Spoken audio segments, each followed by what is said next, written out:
Araling Panlipunan 6, Quarter 2, Week 4, Milk Base.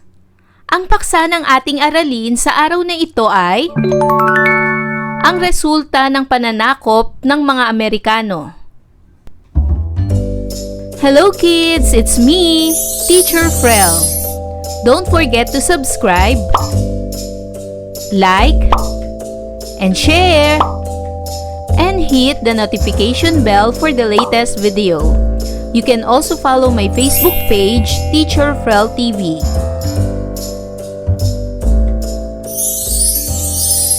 Sa araw na ito ay pag-aaralan natin sa asignaturang Araling Panlipunan ang resulta ng pananakop ng mga Amerikano.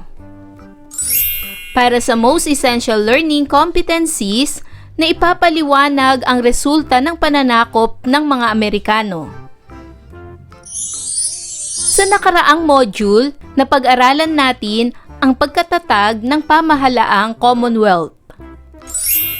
Ito ay ang 10 taong transisyon at pagsasanay sa mga Pilipino na siyang sumubok at luminang sa kakayahan sa pamamahala sa bansa tungo sa pagbuo ng malayang pamahalaan. Sa pamahalaang ito, pinatunayan ng mga Pilipino ang pagiging tapat sa adhikaing makamit ang ganap na kalayaan sa bansa. Sa panahon ng pananakop ng mga Amerikano, maraming naganap na pangyayari at modernong pagbabago ang ipinakilala nila sa bansa. Sila ang nagpabago sa iba't ibang aspekto ng pamumuhay ng bawat Pilipino. Ito ang sistema ng edukasyon, pamamahala, transportasyon, komunikasyon, kalusugan at iba pa. Sa araling ito, ikaw ay inaasahang matatalakay ang resulta ng pananakop ng mga Amerikano. Masusuri ang mga pagbabagong naganap sa pananakop ng mga Amerikano. At mapahahalagahan ang pagkakaiba ng sistema ng edukasyon sa panahon ng mga Amerikano sa kasalukuyan. Ngayon ay talakayin na natin ang ating aralin, ang resulta ng pananakop ng mga Amerikano sa Pilipinas. Ang unang naging resulta ng pananakop ng mga Amerikano sa Pilipinas ay ang patakarang pampulitika ng mga Amerikano. Sa panahon ng pamamahala ng mga Amerikano sa bansa, nabigyan ng pagkakataon ng mga Pilipino na magsanay upang pangasiwaan ang bansa. Dito, napatunayan nila ang pagiging tapat sa kanilang adhikain ng kalayaan at demokrasya. Binigyan diin nila ang pamahalaang demokrasya na naging pamana nila sa bansa. Ang sumunod naman ng resulta ng pananakop ng mga Amerikano sa Pilipinas ay ang pagbabago sa edukasyon. Ang edukasyon ang itinuturing na pinakamalaking ambag ng mga Amerikano sa bansa, dala ng pagbibigay nila ng pagkakataon sa lahat ng mga Pilipino na makapag-aral ng libre. Nagtatag ng libreng edukasyon para sa elementarya ang mga Amerikano noong 1901 alinsunod sa batas bilang 74. Ang National Council of Education ay naitatag upang magpayo at gumabay sa pamahalaan ukol sa pagpapabuti at pagreporma sa sistema ng edukasyon. Napagtuunan din ng pansin ng pamahalaan ang lahat ng antas ng edukasyon sa pampubliko at pribadong paaralan. Ingles ang naging wika sa pagtuturo sa lahat ng paaralan sa bansa. Nabigyang diin din ng edukasyon ang pagtuturo ng bokasyonal, character education, pagpapaabot sa kultura ng mga Amerikano, at inalis ang sapilitang pag-aaral ng relihiyon sa mga paaralan. Dahil dito, natuto ang mga Pilipinong magsalita ng wikang Ingles, magbihis ng gaya ng mga Amerikano, kumain ng mga pagkaing Amerikano, at higit sa lahat ay mag-isip na gaya ng mga Amerikano. Ang mga sundalong Amerikano ang unang naging guro sa Pilipinas na pinalitan ng mga gurong Amerikano na tinatawag na Thomasites dahil sa sinakyan nilang barkong SS Thomas papuntang Pilipinas. Ang sumunod naman na resulta ng pananakop ng mga Amerikano sa Pilipinas ay ang pagbabago sa kultura. Dahil sa patakaran sa paggamit ng wikang Ingles, natutunan ng mga manunulat na Pilipino na sumulat ng nobela, maikling kwento, tula at dula sa wikang Ingles. Si Zoilo M. Galang ang nakapagsulat ng unang nobela sa 21 504A Calabarzon Araling Panlipunan Grade 6 Ingles. Ang mga Pilipino ay nagkaroon din ng bagong libangan dahil sa mga pelikulang galing sa Hollywood na kung saan unti-unti itong pumatay sa mga sarswela. Ang sumunod naman na resulta ng pananakop ng mga Amerikano sa Pilipinas ay ang kalusugan. Naitatag ng mga Amerikano noong 1901 ang lupon ng kalusugang pampubliko. Dahil dito, naipatayo ang mga klinika at ospital sa bayan. Ang Philippine General Hospital na naitayo noong 1910 ang pinakatanyag na ospital sa bansa. Ang mga sakit na kolera, tuberculosis cholera at iba pang nakahahawang sakit ay nasugpo dahil sa makabagong medisina. Ang sumunod naman na resulta sa pananakop ng mga Amerikano sa Pilipinas ay ang transportasyon at komunikasyon. Napabilis ang transportasyon sa bansa nang ipakilala ang mga dimakinang sasakyan, sasakyang pandagat at sasakyang panghimpapawid. Dahil dito, napabilis ang pakikipagkalakalan sa iba't ibang panig ng bansa. Umunlad rin ang komunikasyon sa bansa nang magkaroon ng telepono noong 1905 at ipinakilala rin ang radyo bilang paraan ng komunikasyon. Ngayon ay dumako na tayo sa pagsasanay bilang isa. Isulat ang titik ng tamang sagot sa sagutang papel. Una, pamahalaang ipinamana ng mga Amerikano sa bansa. A. Sibil. B. Militar. C. Demokrasya. D. Monarkiya. Ano ang tamang sagot? Magaling! Ang tamang sagot ay letter C. Demokrasya. Pangalawa, tawag sa mga gurong pumalit sa mga sundalong Amerikano. A. Thomasites. B. Tromasites. C. Thomasites. D. Thomas. Ano ang tamang sagot? Magaling! Ang tamang sagot ay letter A. Thomasites. Pangatlo, batas na inilabas na siyang nagtatag ng libreng edukasyon. A. Batas bilang 74. B. Batas bilang 95. C. Batas bilang 74. D. Batas bilang 59. Ano ang tamang sagot? Magaling! Ang tamang sagot ay letter A. Batas bilang 74. Pang-apat, naitatag ng mga Amerikano ang lupon ng kalusugang pampubliko noong A. 1902, B. 1901, C. 1903, D. 1905. Ano ang tamang sagot? Magaling! Ang tamang sagot ay letter B. 1901. Panglima, wikang ginamit sa pagtuturo sa lahat ng antas sa bansa. A. Tagalog. B. Espanyol. C. Filipino. D. Ingles. Ano ang tamang sagot? Magaling! Ang tamang sagot ay letter D. Ingles. Para naman sa pagsasanay bilang dalawa, ipaliwanag ang sagot sa mga sumusunod na katanungan. Gawin ito sa sagutang papel. Unang katanungan, bakit pinalaganap ng mga Amerikano ang edukasyon sa bansa?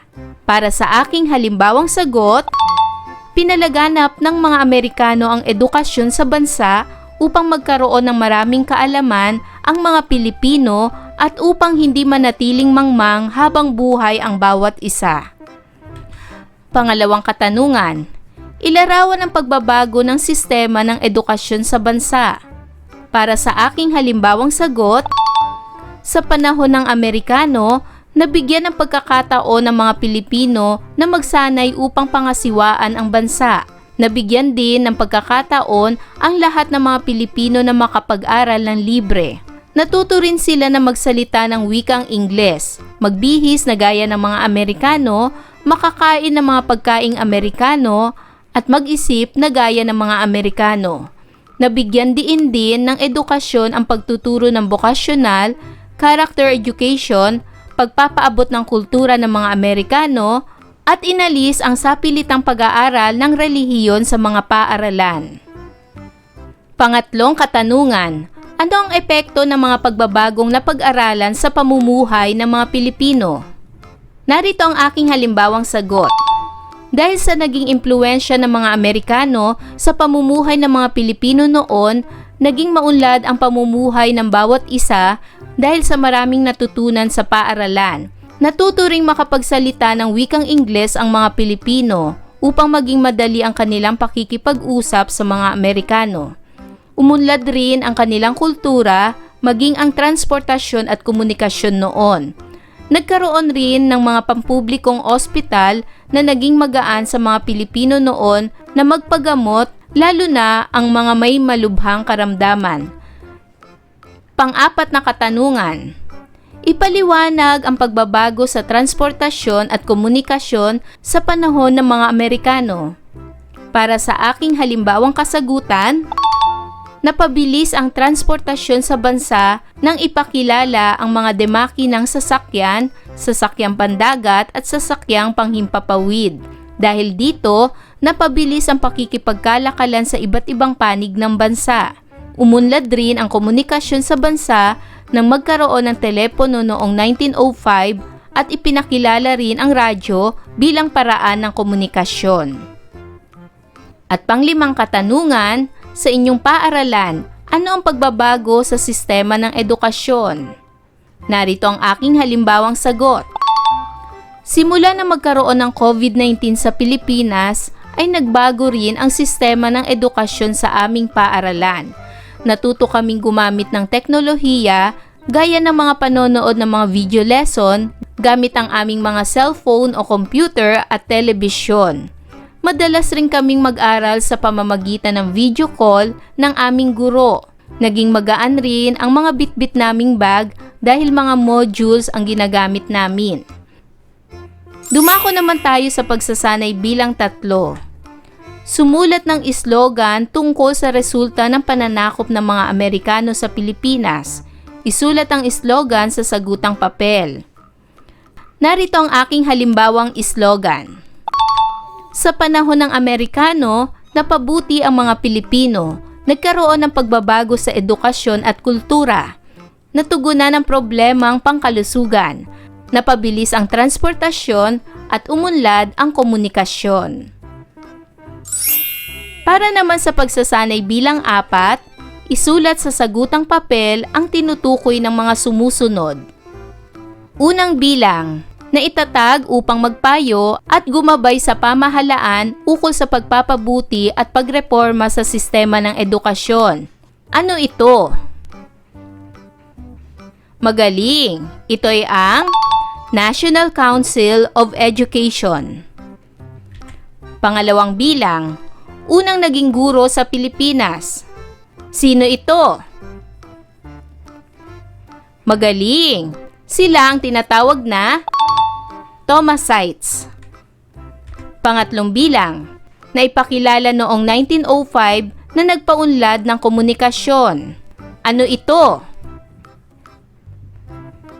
Magaling! Ito ay ang telepono.